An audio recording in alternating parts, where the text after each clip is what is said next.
Hi students, அனைவருக்கும் வணக்கம். School open ஆகி பார்த்தீங்கன்னா நமக்கு வந்து 3 வாரம் கம்ப்ளீட் ஆயிடுச்சு. ஸோ இந்த வருஷம் நமக்கு ஃபர்ஸ்ட் மிட்டம் எக்ஸாம்ஸ் அப்படின்னு சொல்லி பார்க்குறப்ப கொஞ்சம் முன்கூட்டியே கொடுத்துருக்காங்க.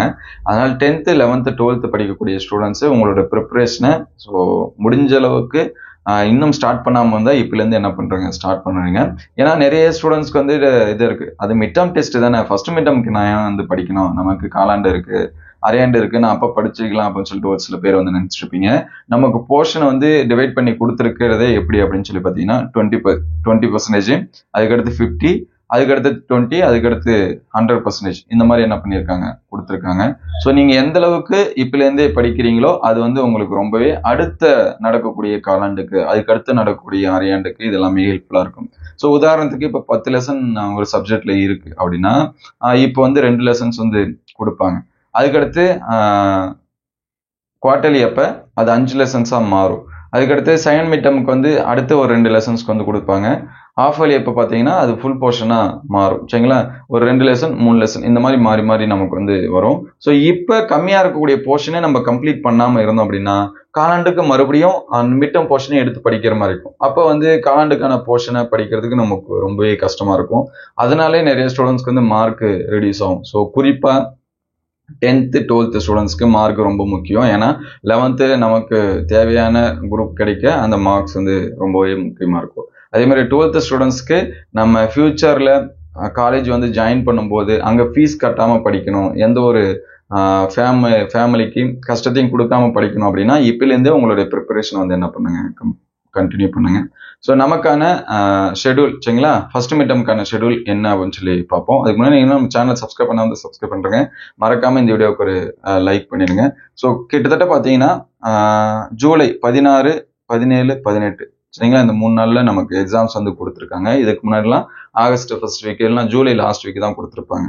ஸோ அதனால கிட்டத்தட்ட ஒரு 25 நாள் தான் இருக்கு. ஸோ இந்த 25 நாளை கரெக்டா பிளான் பண்ணி படிங்க. ஸோ சாட்டர்டே சண்டே உங்களுக்கு ஸ்கூல் ஒர்க்கிங் டேவா இருக்கா அல்லது இல்லாமல் இருக்கா அதுக்கேற்ற மாதிரி.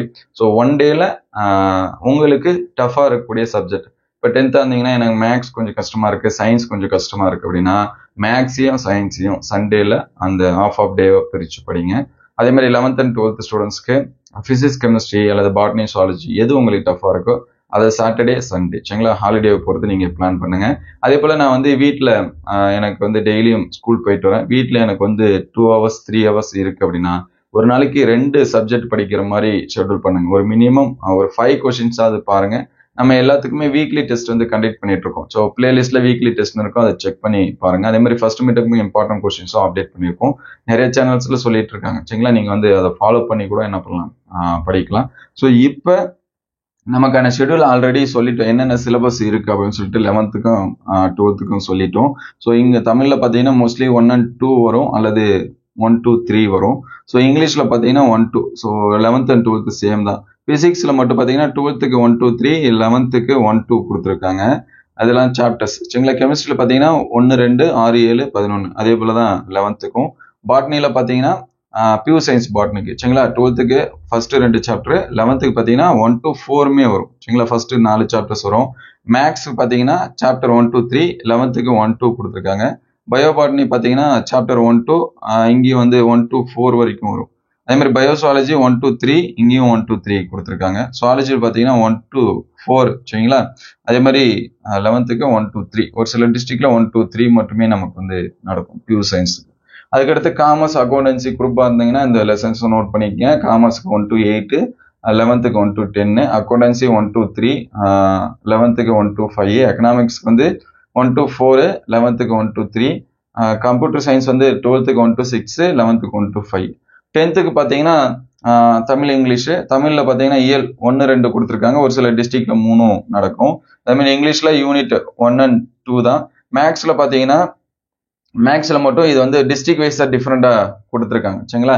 நமக்கு அந்த மேக்ஸ்லயே புக்லயே கொடுத்துருப்பாங்க எந்தெந்த யூனிட் வந்து ஜூலை அண்ட் ஜூன் மந்த் 2 போர்ஷனும் பார்த்துங்க. யூனிட் 1 2, அதுக்கடுத்து 3.1, 4.1, 4.2 இதெல்லாமே பார்த்துங்க. சயின்ஸை பொறுத்த வரைக்கும் பிசிக்ஸ்ல 1 and 2, கெமிஸ்ட்ரியில 7 and 8, பயாலஜில 12 13 14 15. அதே மாதிரி சோசியல் சயின்ஸ் பார்த்தீங்கன்னா ஹிஸ்டரி வந்து 1 2 3, ஜியாகிரபி 1 2 3, சிவிக்ஸ் 1 2, எக்கனாமிக்ஸ் வந்து பார்த்தீங்கன்னா 1 2 இது எல்லாமே பார்த்து வச்சுங்க. ஸோ நீங்க மண்டே டு ஃப்ரைடே படிக்கிறீங்க அப்படின்னா மார்னிங்ல கிட்டத்தட்ட ஒரு 1 ஹவர்ஸாவது என்ன பண்ணுங்க, படிங்க. சரிங்களா? மார்னிங்ல ஒரு 5 to 6, உங்களுக்கு டைம் கிடைச்சுன்னா 6 to 7, இந்த 2 ஹவர்ஸாவது ஒரு 2 சப்ஜெக்ட் வந்து என்ன பண்ணலாம், கம்ப்ளீட் பண்ணலாம். அதே மாதிரி ஈவினிங் வந்தீங்க அப்படின்னா 8 to 9, அப்படி இல்லை 8 to 9 வந்து ரெஸ்ட் எடுக்கிறவன்னா 9 to 10, 7 to 8. சரிங்களா? இங்கே 1 ஹவர்ஸ் கிடைக்கும், அதுக்கடுத்து இங்கே 1 ஹவர் கிடைக்கும். ஏன்னா நீங்கள் வந்து ஸ்கூல் முடிஞ்சு வரத்தை பொறுத்து. ஸோ ஒரு நாளைக்கு ஈவினிங்கில் ஒரு சப்ஜெக்ட் கம்ப்ளீட் பண்ணுங்க, மார்னிங்கில் என்ன பண்ணுங்க அப்படின்னா ஒரு சப்ஜெக்ட் கம்ப்ளீட் பண்ணுங்க. அதனால நீங்கள் கம்ப்ளீட் பண்ணீங்கன்னா ஒரு நாளைக்கு 2 சப்ஜெக்ட் கம்ப்ளீட் ஆகிடும். ஸோ நம்ம வந்து 10th இருந்தால் 5 சப்ஜெக்ட் தான், 11th 12th இருந்தால் 6 சப்ஜெக்ட். ஸோ நீங்கள் வந்து இந்த மாதிரி ஒரு நாளைக்கு 2 சப்ஜெக்ட் படித்தாலே மண்டே 2, அதுக்கடுத்து டியூஸ்டே 2, வெனஸ்டே 2. ஸோ வந்து 3 நாளைக்கும் 6 சப்ஜெக்டையும் படித்து முடிச்சிடலாம். அதுக்கடுத்து தேர்ஸ்டே ஃப்ரைடே உங்களுக்கு எது டஃப்பாக ஃபீல் பண்ணுறீங்களோ அது ரிப்பீட்டாக இந்த டேஸில் பாருங்கள். அதே மாதிரி சாட்டர்டே சண்டேல பார்த்தீங்கன்னா உங்களுக்கு ஹாலிடேவாக இருந்துச்சு அப்படின்னா அதை வந்து 2 சப்ஜெக்டாக பிரிச்சிங்க. சாட்டர்டே வந்து 2 சப்ஜெக்ட், சண்டே வந்து 2 சப்ஜெக்ட். எதில் வந்து மார்க் உங்களுக்கு குறையுதோ அல்லது எது நீங்கள் வந்து டஃப்பாக ஃபீல் பண்ணுறீங்களோ அது வந்து என்ன பண்ணுங்க பாருங்க. உங்களுக்கு ஏதாவது டவுட் இருந்துச்சுன்னா கமெண்ட் பண்ணுங்க, அடுத்தடுத்த வீடியோவில் அப்டேட் பண்ணுவோம். ஸோ ஃபர்ஸ்ட் மீட்டம் ரொம்ப ரொம்ப முக்கியம், அது வந்து பப்ளிக்கு ரொம்ப ஹெல்ப்ஃபுல்லாக இருக்கும். சரிங்களா? அடுத்தடுத்த வீடியோவில் previous year questions, most important questions வந்து சப்ஜெக்ட் வைஸாக அப்டேட் பண்ணுவோம். எந்த சப்ஜெக்ட்டுக்கு ஃபர்ஸ்ட் உங்களுக்கு வேணும் அப்படிங்கிறத கமெண்ட் பண்ணுங்க. தேங்க்யூ.